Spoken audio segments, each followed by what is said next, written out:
Hey everyone, welcome back to another Tic Tac Taiko. Today we're looking at the Taiko-1 one more time. I'm going to talk about some of the built-in features and how this plays as a Katsugi Okedo. Let's go.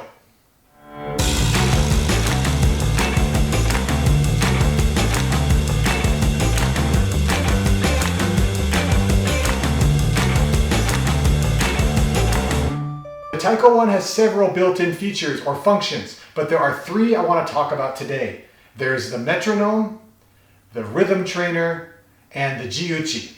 I thought these would be interesting to talk about even if you don't find them particularly useful. Still, if you're interested in a Taiko-1, these are some of the features I think you might want to know about. First, I want to talk about the Metronome function, which is pretty standard, but a couple of things are interesting for the Taiko-1 specifically.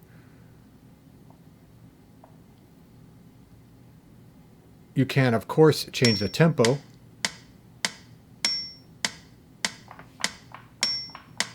And one thing that you can do to change it quicker is to press the direction you want to go, press the opposite direction and hold them at the same time, and you'll shoot either up or down quickly.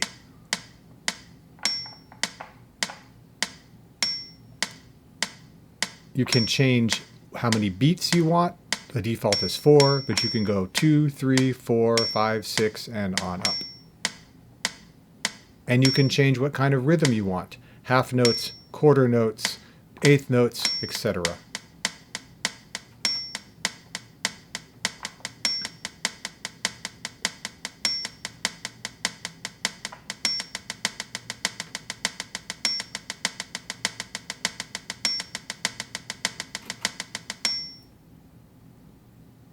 And I'm not sure, but if you're able to separate when you're recording to a computer through MIDI using a digital audio workstation, if you can separate the metronome out and not have that be heard, then this becomes a very, very useful tool, essentially being a click track. You can also change how you want the metronome to sound when it's playing. You have 2 tones per sound, the downbeat and the notes that are in between, subdivided. Here's a couple for reference.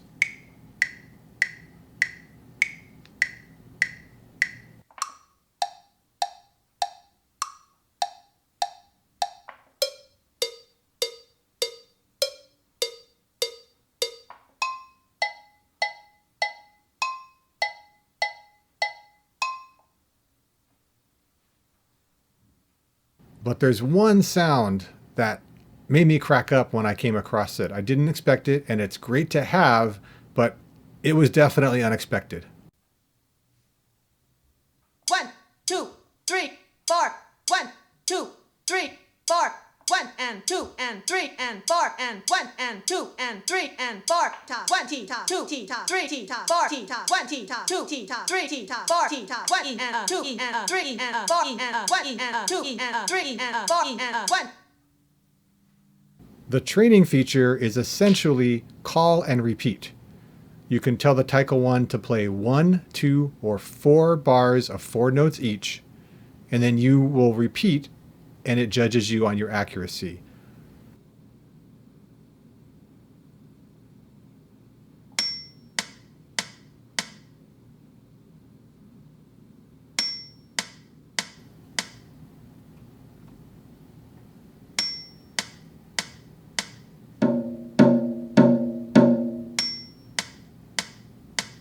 You can play all 4 notes or just some of the 4 notes, and it will judge you on the accuracy of the notes you played.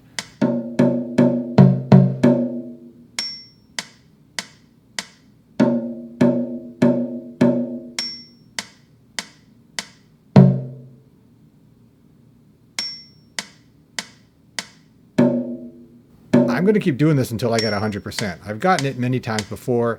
I know I can do it again.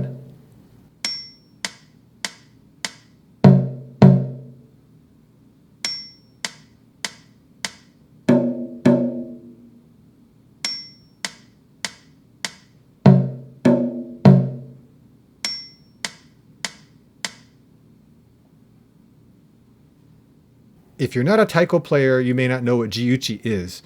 Ji-Uchi, commonly referred to as Ji, is a backing rhythm that's repeated often played by a high-pitched drum or some sort of percussion to cut through the low bassy tones of the larger drums.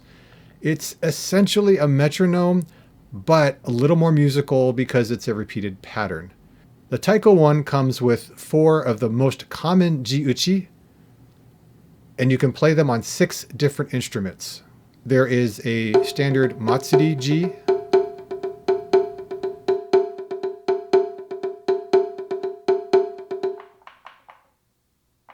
Donsuku,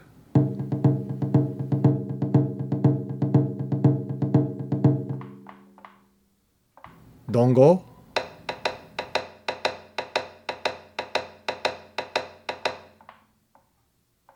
and street beat.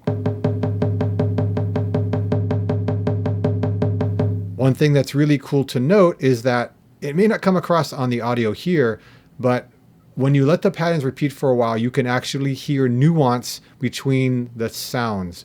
So it's not as robotic as, say, your metronome might be. It actually kind of sounds like there's someone playing the G for you.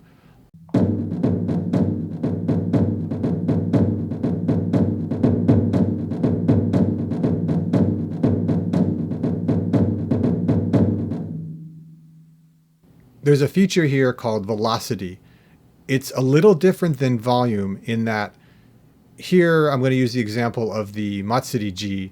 You can hear the loud notes either getting louder or quieter depending on the velocity number, but the quiet notes don't change much at all. So again, this is another feature of nuance that you may or may not find useful, but I think it's pretty interesting that they included it.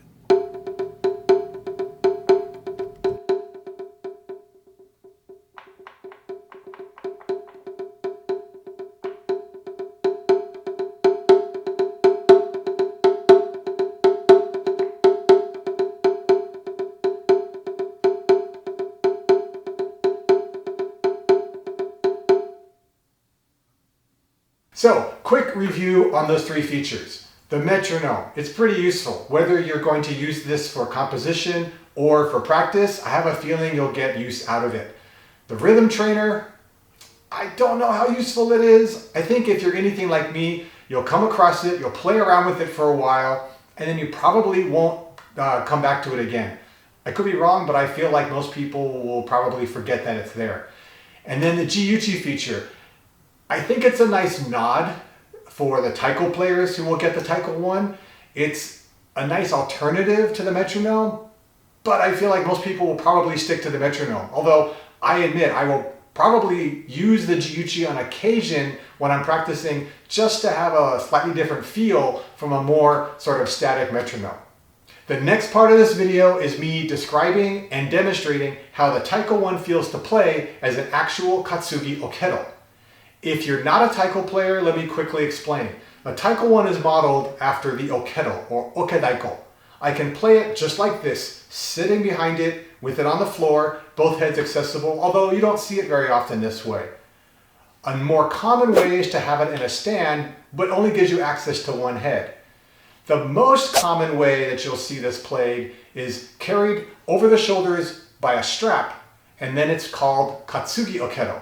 Katsugi is a Japanese word to carry. I am carrying with a strap the Okedo. In my opinion, Katsugi Okedo style is the most difficult style of taiko to play.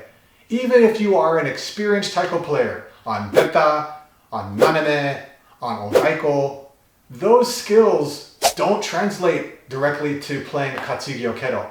And you can't rely on strength or athleticism to play the drum well. But it's one of the most fun styles of taiko to play. I consider this one of my specialties. I've played this in practice over and over in countless performances, and I spent many hours of my own finding out what works for me so I can develop my style parallel to developing San Jose Taiko style. What I did earlier was jam on the Okedo for a little bit in 2 main ways. One with the drum on my hip, with a head forward, and the other with the drum in front of me, so I have both heads to play on. I'm going to show some excerpts, but then afterwards I'm going to come back and I'm going to talk about how it felt. So watch, enjoy, and then we'll come back.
And we're back. I hope you enjoyed watching that. Some people have asked to have more playing on this channel, so there you go.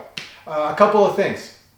First, I was wondering if the way that the rods stick out from the head, that you can probably see here, I was wondering if that would be an issue when I was crossing my left hand over the heads. Maybe I would hit them on the way across, but that never happened, even as I played as fast as I could. So that's good. The size compared to the weight of the Taiko-1, I feel is a pretty good balance. I've played smaller Okedo, I've played very large Okedo, and this part of the video is pretty subjective because I'm comparing the Taiko-1 to my build and my height, which is probably not your build and height. But I like how it felt. It felt like it was going to stay where I wanted it. Even when I was doing crossovers, even when I was moving my arm and my hip, I felt like I had really good control. And for a Katsugi Okedo, control of how you wear it is key. You can have great hands, but if it's moving when you don't want it to move, then it doesn't matter what your hands are doing.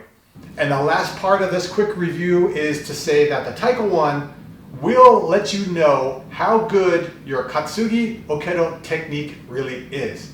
I'm not going to get into technique details because that's a whole other video, but your left hand strike on the right head is the most difficult strike to make clean and to make strong. Ideally, you're matching your right hand and your left hand, but it's really hard. I feel like I'm pretty good at making them even. But on a real taiko, you have an infinite amount of degrees of volume, right? It's a gradient. On the Taiko-1, even though there are different levels of volume, it's clearly marked levels of volume. So either you're here or you're here. You're not somewhere in between. So my right hand is easy to get to here. My left hand is probably comfortable here, but the only way it's going to sound even is if I am actually at the same level of velocity that I am with my right hand. So it means I have to be better with my technique if I want to be even. Unlike a regular Okedo, like I said, where there's a little bit of wiggle room. So good on the Taiko-1, but it is really ego punishing in that way.